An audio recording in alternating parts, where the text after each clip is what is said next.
Assalamualaikum warahmatullahi wabarakatuh. Alhamdulillah wassalatu wassalamu ala Rasulillah wa ala alihi wa sahbihi wa man wala, amma ba'd.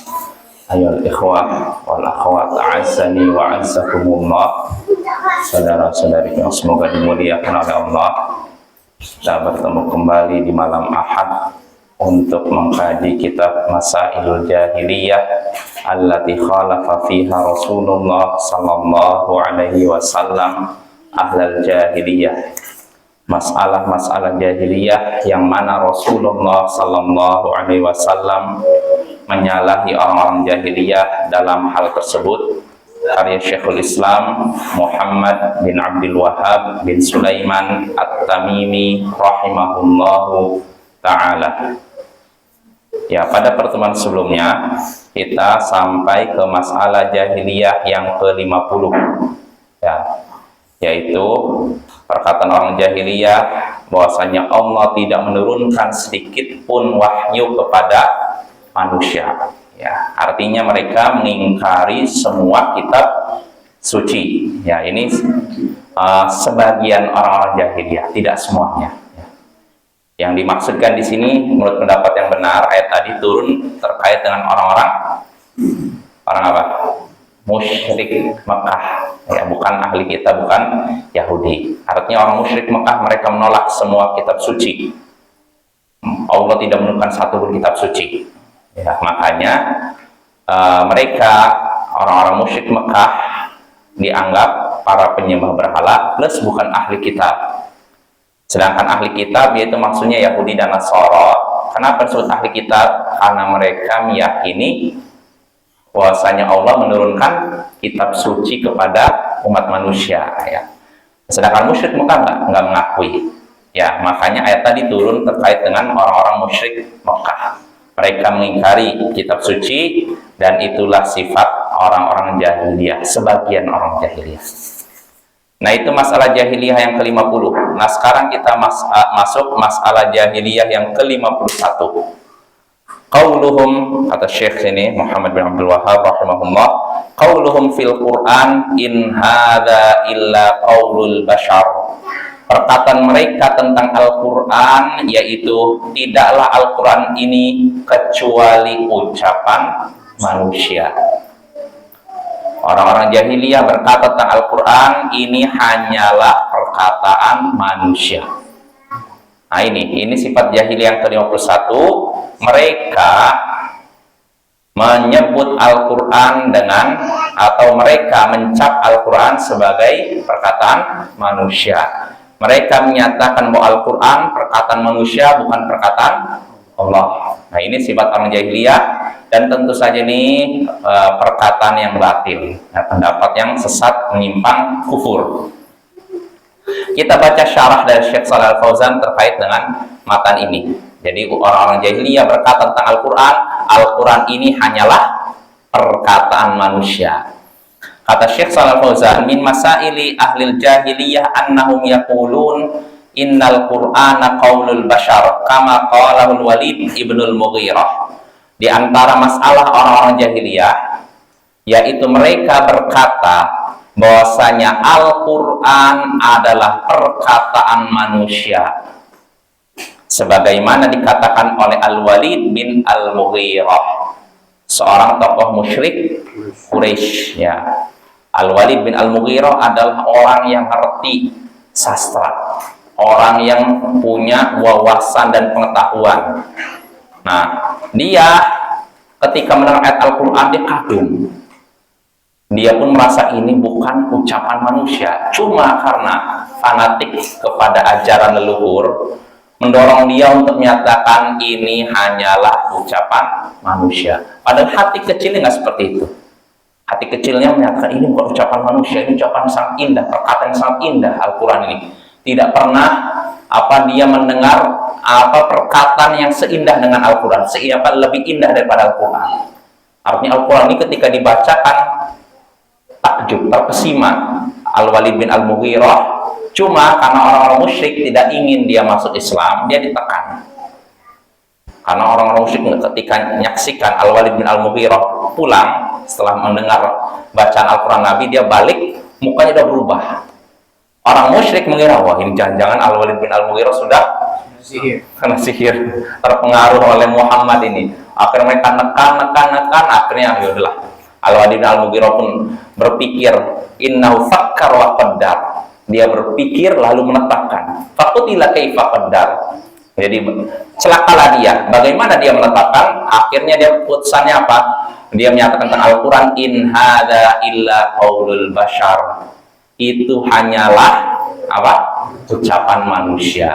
Ya, dia mengingkari kebenaran padahal sudah jelas di depan matanya. Ya, ini kasihan ya orang kayak gini ya. Udah tahu kebenaran, tinggalkan. Kalau orang tidak tahu kebenaran lalu tidak mengikuti kebenaran, ya ini agak dimaklumi. Ini sudah tahu kebenaran di depan matanya. Al-Quran bukan ucapan manusia, tapi karena fanatisme, sikap fanatik kepada ajaran luhur menyebabkan dia nolak kebenaran tersebut. Maka Bapak-bapak, saudara-saudaraku yang semoga dimuliakan oleh Allah, hati-hatilah dari sikap fanatik. Ya, fanatik kepada manusia, kepada ajaran luhur ini bisa menyebabkan kita menolak kebenaran.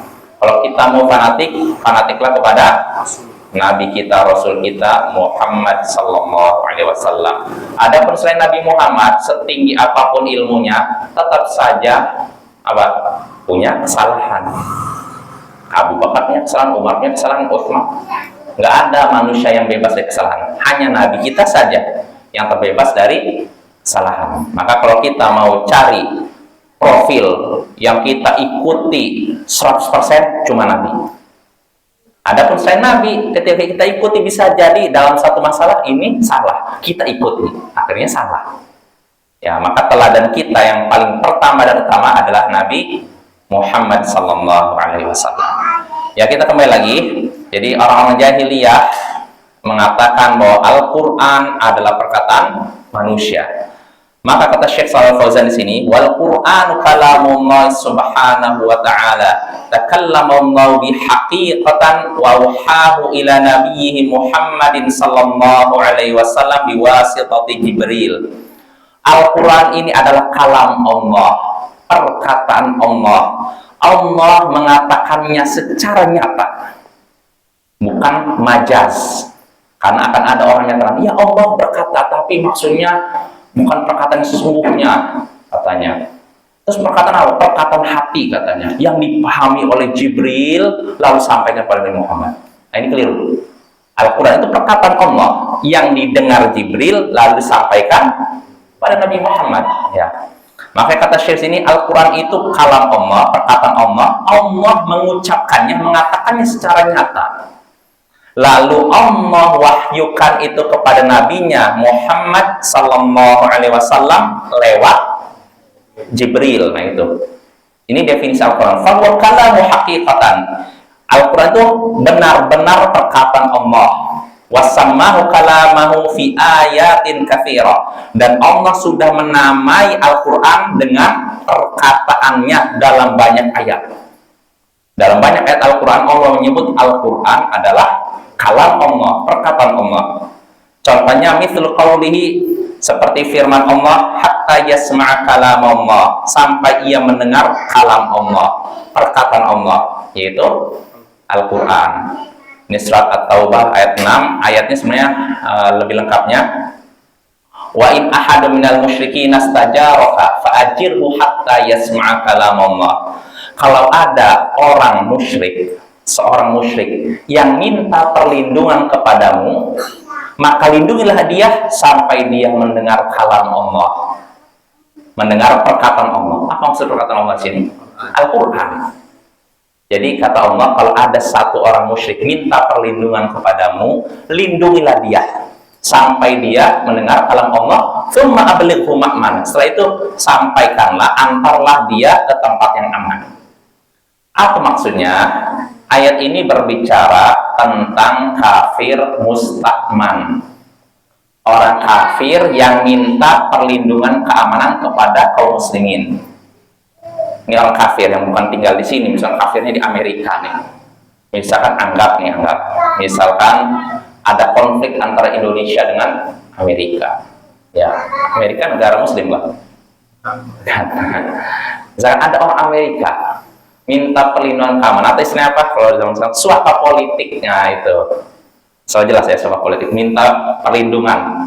Mungkin dia merasa ditindas oleh pemimpinnya di negara asalnya, lalu dia minta perlindungan, suaka politik kepada negara kita. Maka lindungilah, kata Allah. Kalau ada seorang musyrik minta perlindungan kepadamu, maka lindungilah ia sampai ia mendengar kalam Allah, mendengar perkataan Allah. Maksudnya apa perkataan Allah sini? Al-Quran. Itu menunjukkan Al-Quran adalah kalam Allah, perkataan Allah. Karena Allah sudah menamai Al-Quran dengan sebutan kalam Allah, perkataan Allah. Lalu berikutnya juga Syekh menyebutkan dalil surat Al-Fath ayat 15, yuriduna ayyubaddilu kalam Allah. Mereka ingin mengubah kalam Allah, keputusan Allah, perkataan Allah. Ayat ini berbicara tentang orang-orang munafik. Kalau tadi orang musyrik, ini orang munafik. Jadi intinya banyak sekali ayat Al-Quran yang menyebut Al-Quran dengan sebutan apa? Kalam Allah, perkataan Allah. Wa hadza huwa i'tiqadu ahli sunnati wal jamaati wa atba'ir rusul. Inilah keyakinan ahlus sunnah wal jamaah dan para pengikut Rasul sallallahu alaihi wasallam. Jadi keyakinan ahlus sunnah wal jamaah bahwasanya Al-Quran itu perkataan Allah. Ya, jelas perkataan Allah, jelas perkataan Allah, nggak bisa dibelokkan. Ya, kenapa perlu sebutkan demikian? Karena Mu'tazilah dan Jahmiyah menyatakan Al-Quran adalah ciptaan Allah, makhluk, bukan perkataan Allah. Dan sudah kita bahas itu keyakinan yang super batil, bukan cuma batil lagi, super batil ya.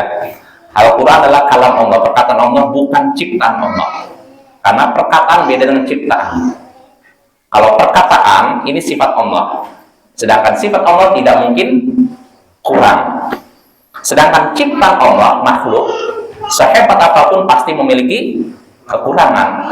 Kalau kita katakan Al-Quran adalah makhluk ciptaan Allah, secara tidak langsung kita menyatakan di dalam Al-Quran ada kekurangan dan kelemahan. Boleh kita menyatakan demikian?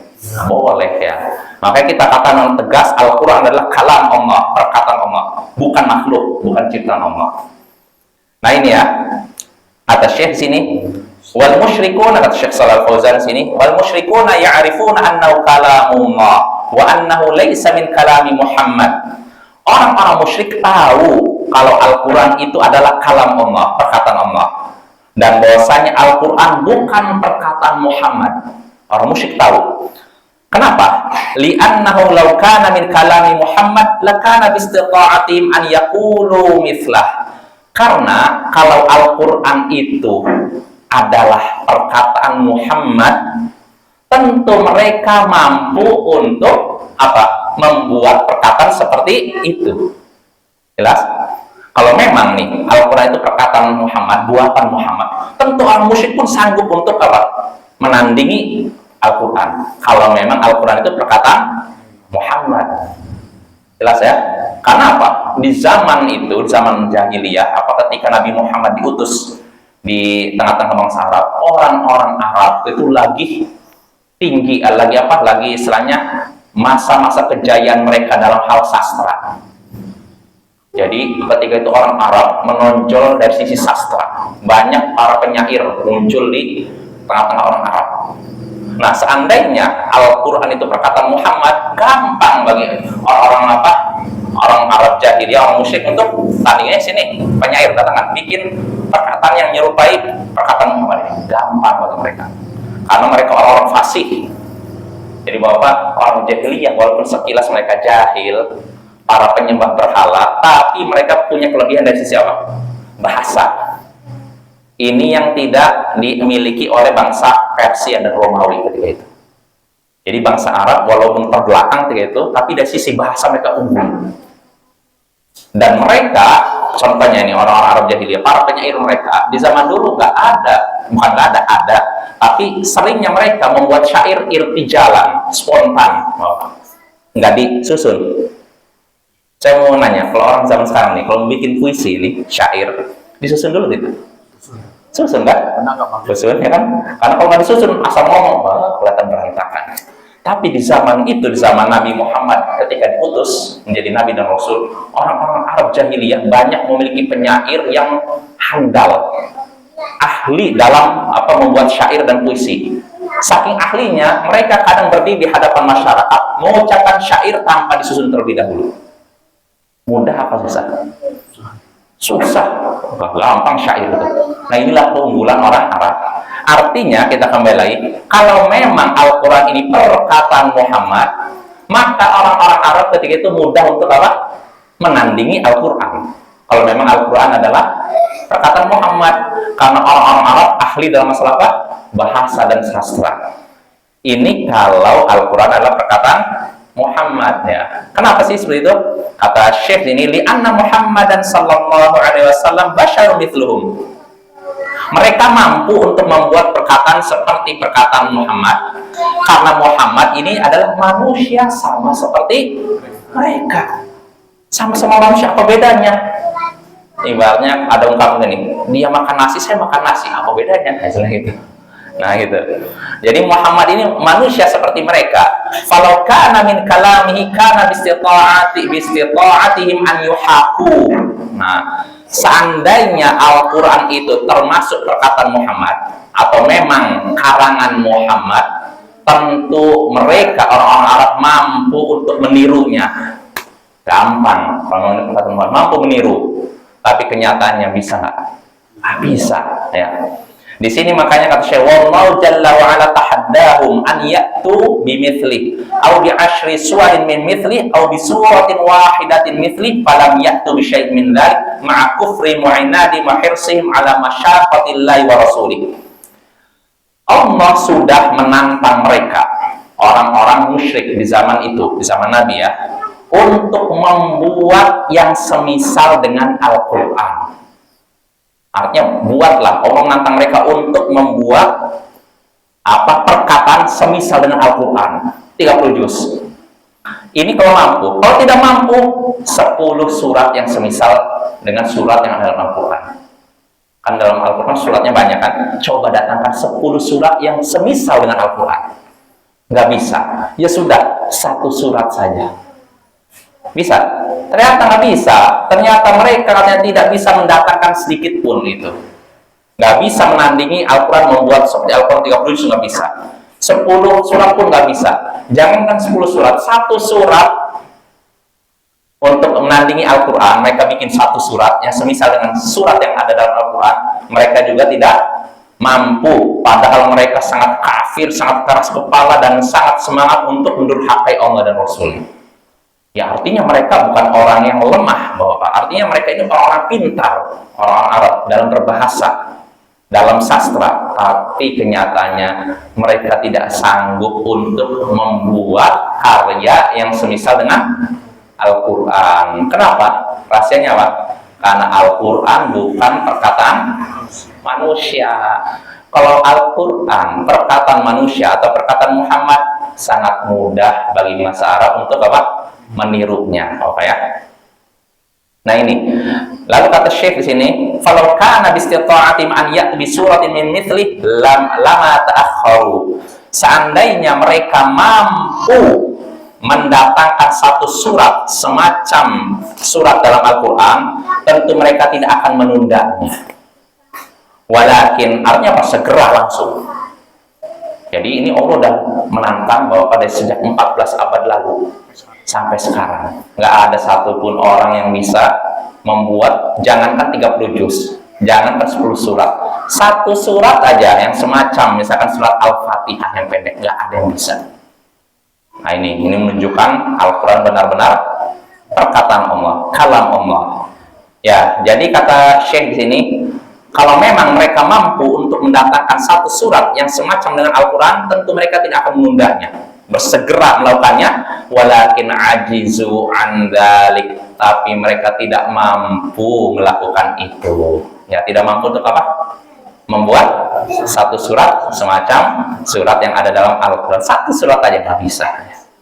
Nah, fadalla dzalik ala annahu kalamullah jalla wa ala la kalamu ghairi. Ini menunjukkan, kata Syekh, bahwasanya Al-Quran adalah perkataan Allah, bukan perkataan selainnya. Bukan perkataan selain Allah. La kalamu Jibril, bukan perkataan Jibril. Wala kalamu Muhammad, dan bukan juga perkataan Muhammad. Al-Quran bukan perkataan Jibril, bukan perkataan Muhammad. Terus perkataan siapa?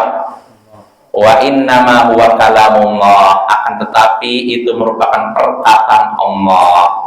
Wa innama Jibril wa Muhammadun alaihi wassalatu wassalam muballighani 'anillahi jalla wa ala kalamuhu bi muballighani 'anillahi jalla wa ala kalamahu bi amanatin wal kalamu yudhafu ila man qalahu mubtada'an la ila man qalahu muballighan muaddiya. Jadi Al-Quran sekali lagi ini perkataan Allah, bukan perkataan Jibril, bukan perkataan Muhammad. Adapun Jibril dan Muhammad Sallallahu Alaihi Wasallam, keduanya hanya penyampai. Mereka menyampaikan dari Allah, perkataan Allah dengan amanah. Artinya yang mengatakan, mengucapkan Al-Quran bukan Jibril, bukan Muhammad, tapi Allah. Terus bagaimana posisi Nabi Muhammad sama Jibril? Cuma apa? Menyampaikan. Jibril mendengar Allah berfirman, berkata, lalu disampaikan kepada siapa? Nabi Muhammad. Nanti Nabi Muhammad dengar dari Jibril, setelah itu disampaikan kepada umat. Berarti kalau begitu yang mengucapkan, yang mengatakannya siapa? Allah, bukan Jibril, ya, bukan Nabi Muhammad. Makanya kata Syekh sini, perkataan ini, wal kalam, yang namanya perkataan, ini disandarkan kepada yang mengucapkannya pertama kali. Bukan kepada yang mengucapkannya ketika menyampaikan kepada orang lain. Betul tidak? Ya contohnya gini lah. Misalkan kita kan tahu ada ungkapan jas merah. Jangan sekali-kali melupakan sejarah. Ucapan siapa ini? Bung Karno, ya kan, Presiden pertama Republik Indonesia. Nah, saya misalkan tidak tahu ini perkataan Bung Karno, lalu saya sampaikan kepada hadirin sini. Hadirin sekalian, jas merah, jas merah. Jangan sekali-kali melupakan sejarah. Nah, inilah yang saya ketahui dari Bung Karno. Saya ucapkan sedemikian. Nah, pertanyaannya, ucapan jas merah berarti perkataan disandarkan kepada saya atau kepada Bung Karno? Bung Karno, kenapa? Kenapa, Ariswanto? Karena dia yang pertama kali mengatakannya. Kalau saya cuma apa? Menyampaikan. Saya dengar, saya sampaikan. Makanya perkataan tadi bukan disandarkan kepada saya, tapi kepada Bung Karno. Nah, begitu pula Al-Quran. Al-Quran Allah mengucapkannya, mengatakannya, didengar oleh Jibril, lalu sampaikan kepada Nabi Muhammad, dan Nabi Muhammad menyampaikan kepada umat. Nah, berarti perkataan ini, Al-Quran ini, sandarkan kepada Allah, atau kepada Jibril, atau kepada Muhammad? Pada Allah. Nah, itu ya. Soal jelas ya. Ini maksudnya. Lalu kata Syekh di sini, wal kuffaru yukabirun. Sedangkan orang-orang kafir ketika itu mereka menyombongkan diri. Taratan yaqulun al-Qur'anu sihrun. Kadang mereka berkata Al-Quran adalah sihir. Kenapa sihir? Karena orang yang tadinya menentang Muhammad, tiba-tiba sekarang kok beriman kepada Muhammad. Wah, ini sihir nih, sihir kata. Jadi orang kafir ini ucapan mereka bolak-balik ya. Kadang mereka mengatakan Al-Quran ini sihir. Wataratan, dan kadang mereka berkata yaqulun innahu ta'allamahu Muhammadun sallallahu alaihi wasallam min ulama'i ahli kitab. Dan kadang mereka juga berkata bahwa Al-Quran ini hasil Muhammad mempelajarinya, hasil artinya Muhammad mempelajarinya dari ulama ahli kitab. Artinya apa? Al-Quran ini bukan dari Allah, bukan karangan Muhammad, tapi Muhammad belajar dari ahli kitab. Maksudnya apa? Dari orang Kristen katanya. Belajar, setelah itu disalib, sebarkan. Ini orang-orang kafir, begitu, orang musyrik zaman itu begitu, dia menyatakan, ada yang menyatakan sihir, ada yang menyatakan ucapan dukun, ada yang menyatakan ini dipelajari Muhammad dari orang Tuh lihat tuh. Wa yatanawwa'unal aqwal.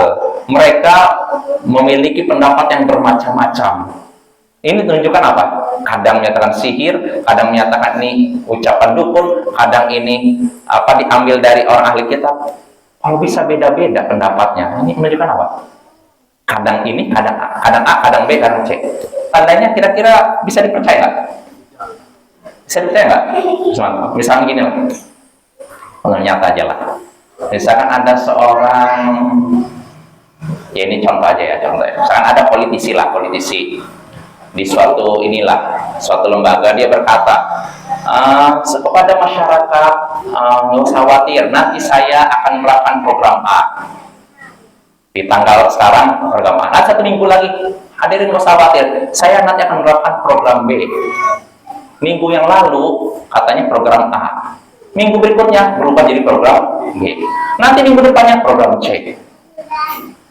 Kira-kira kalau dia ngomong A, B, C, bisa dipercaya nggak?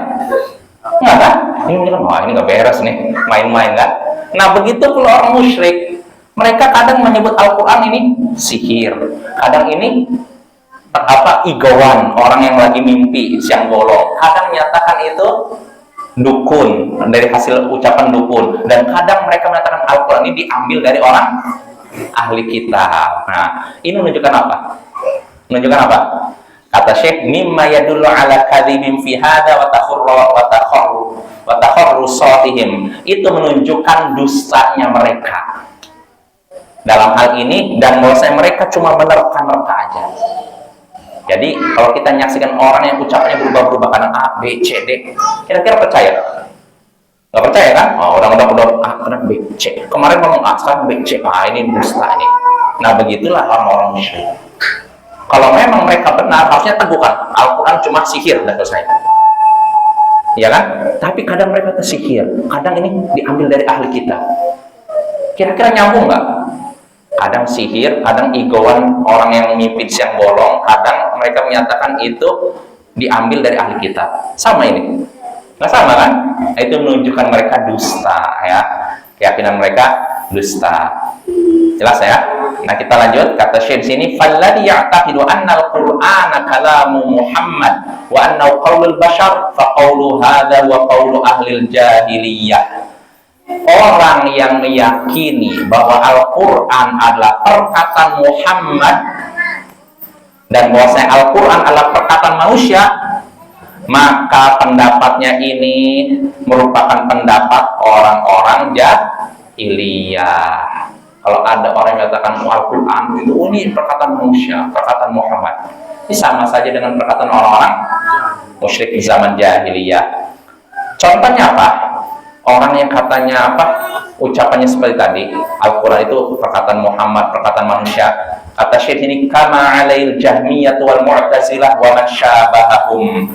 Seperti keyakinan orang-orang Jahmiyah, Mu'tazilah, dan yang serupa dengan mereka. Mimman yaqulun, yaitu orang-orang yang berkata innal qur'ana laisa kalamullah, yaitu mereka yang berkata bahwasanya Al-Qur'an bukan perkataan Allah. Nah, ini serupa dengan orang-orang jahiliyah. Karena orang jahiliyah menyatakan Al-Qur'an perkataan manusia. Kalau dikatakan perkataan manusia berarti perkataan Allah bukan? Bukan kan? Nah, berarti sama dengan orang Jahmiyah. Karena orang Jahmiyah menyatakan Al-Qur'an bukan perkataan Allah, tapi ciptaan Allah. Lihat. Begitu juga Mu'tazilah menyatakan Al-Quran bukan perkataan Allah, tapi makhluk ciptaan Allah. Nah lihat tuh. Jadi orang-orang Jahmiyah dan Mu'tazilah serupa dengan orang-orang apa? Jahiliyah yang menyatakan Al-Quran bukan perkataan Allah. Wa inna ma khalaqahullahu jalla wa ala fi Jibril aw fi Muhammad aw fi Lauhil Mahfuz. Nah lihat tuh. Orang Jahmiyah Mu'tazilah menyatakan Al-Quran itu bukan perkataan Allah. Terus bagaimana? Itu ciptaan Allah. Al-Quran itu buatan Allah yang diletakkan pada Jibril. Jelas maksudnya? Artinya gini, Allah tidak mengatakannya, tidak mengucapkannya, tapi Allah buat perkataan itu langsung ada pada Jibril. Bisa masuk akal nggak kira-kira? Rumit sekali ya. Ini orang-orang sesat kayak gini ya. Sesuatu yang mudah malah dipersulit. Padahal udah pada yakin Al-Quran perkataan Allah, selesai. Jibril mendengar, sampaikan kepada Nabi. Tapi mereka menolak. Kata mereka, Allah tidak mungkin berkata, karena berkata ini sifat makhluk. Terus bagaimana Jibril bisa menyampaikan Al-Quran kepada Muhammad? Kata mereka, Jibril memahami yang ada pada diri Allah tanpa mendengarnya, lalu disampaikan. Ini kan aneh Bapak ya. Saya memberikan contoh gini aja. Kalau misalkan saya ngasih ini, sebentar ya. Apakah berkata barusan? Berkata tidak tadi? Tidak kan? Kalau ada orang berkata ini, berarti orang nggak waras gitu kan? Begitu loh. Artinya, kalau misalkan saya menggunakan isyarat, ini tidak dikatakan berkata. Maka bagaimana bisa orang menggunakan isyarat dianggap berkata ya? Jadi orang-orang Jahmiyah Mu'tazilah menyatakan, sekali lagi, Al-Quran itu bukan perkataan Allah. Terus apa? Ciptaan Allah yang Allah letakkan pada Jibril atau pada Muhammad atau pada Lauhul Mahfuz. Al-Quran karena aqwal batilah atau pendapat batil lainnya, allati min jinsi qaulil jahiliyah, atau perkataan batil lainnya yang termasuk atau serupa dengan perkataan orang-orang jahiliyah. Nah itu Bapak ya, itu artinya pendapat menyatakan Al-Quran ini bukan perkataan Allah, ini ciptaan Allah, ini makhluk. Nah, ini sebenarnya sama dengan perkataan orang-orang jahiliyah ya. Jelas ya? Ya. Hah? 10 menit lagi? Oh iya, kita lanjut. Nah itu Bapak ya, jadi Al-Quran kalamullah, bukan perkataan Muhammad, bukan perkataan Jibril ya. Perkataan Allah yang didengar Jibril lalu sampaikan kepada siapa?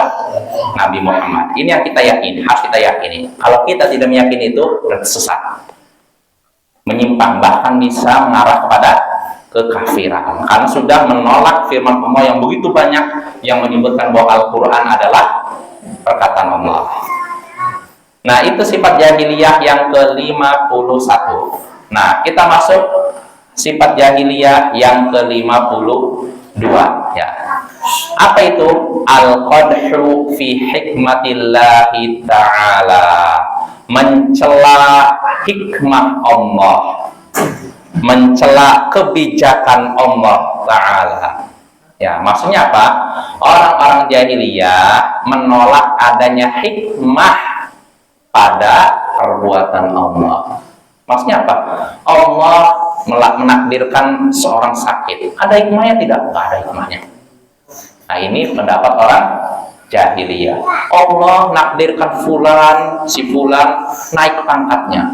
Ada hikmahnya nggak? Nggak ada hikmahnya. Nah inilah pendapat orang jahiliyah. Orang ini tiba-tiba kecelakaan. Ada hikmahnya tidak? Nggak ada. Nah inilah pendapat orang jahiliyah. Jelas ya? Kalau kita kan nggak seperti itu.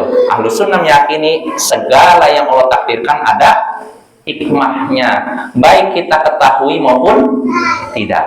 Ya Bapak ya, kadang ini melatih kita juga Bapak dengan belajar akidah ini, membuat kita selalu berprasangka baik kepada Allah. Artinya apapun yang Allah takdirkan pada diri kita pasti baik. Cuma karena lemahnya akal kita, kadang kita menganggap, kenapa saya harus takdirkan dapat musibah seperti ini? Harusnya saya begini. Kita sudah menolak takdir. Padahal takdir Allah terhadap diri kita pasti baik. Walaupun kita tidak tahu hikmahnya, Bapak ya. Jadi Bapak perlu kita yakini dengan benar-benar yakin. Kalau kita dapat musibah atau apapun, terima dengan lapang dada. Yakinilah ada hikmahnya. Artinya apa? Kita selalu berprasangka baik. Kalau misalkan Allah tidak takdirkan saya kena musibah ini, bisa jadi saya kena musibah yang lebih parah. Kena musibah yang lebih parah. Mungkin Bapak bisa lihat lah di TV, saya kadang iseng lihat di YouTube atau nggak sengaja di Instagram. Ada seorang jadi berdiri. Ini ada terekam di CCTV itu. Jadi ada orang kebetulan jalan itu entah di Jepang atau di Amerika itu. Jadi ada jalan itu rusak. Orang mau lewat itu khawatir celaka. Akhirnya orang ini lihat itu, dia pun nutup jalan itu. Nggak berapa lama jatuhlah tiang besar di tempat dia berdiri tadi. Lihat. Artinya kalau dia nggak mau perbaiki jalan rusak, bisa jadi dia Kena kan? Nah itulah hikmahnya, lihat. Dia memperbaiki, ternyata Allah selamatkan dari itu. Kadang kita akan kecelakaan. Tujuannya apa? Bisa jadi Allah ingin menghindarkan kita dari kecelakaan yang lebih parah. Maka selalu berprasangka baik kepada Allah. Nah, di antara bentuk prasangka baik kita kepada Allah, kita harus meyakini apapun yang Allah takdirkan kepada diri kita, pasti ada hikmahnya. Walaupun kita belum bisa menemukannya saat ini. Tapi di kemudian hari, kalau ketika pikir, oh ini ternyata hikmahnya. Kita selalu ya. Yang penting kita selalu berprasangka baik dan meyakini seperti itu. Ya mungkin itu saja. Insya Allah pada pertemuan berikutnya kita mungkin jelaskan masalah jahiliyah yang ke 52 ini, yaitu mencela hikmah Allah Subhanahu wa taala. Artinya orang-orang jahiliyah menolak adanya hikmah dalam perbuatan Allah Subhanahu wa taala. Subhanakallahumma wa bihamdik asyhadu an la ilaha illa anta astaghfiruka wa atubu ilaik. Assalamualaikum warahmatullahi wabarakatuh.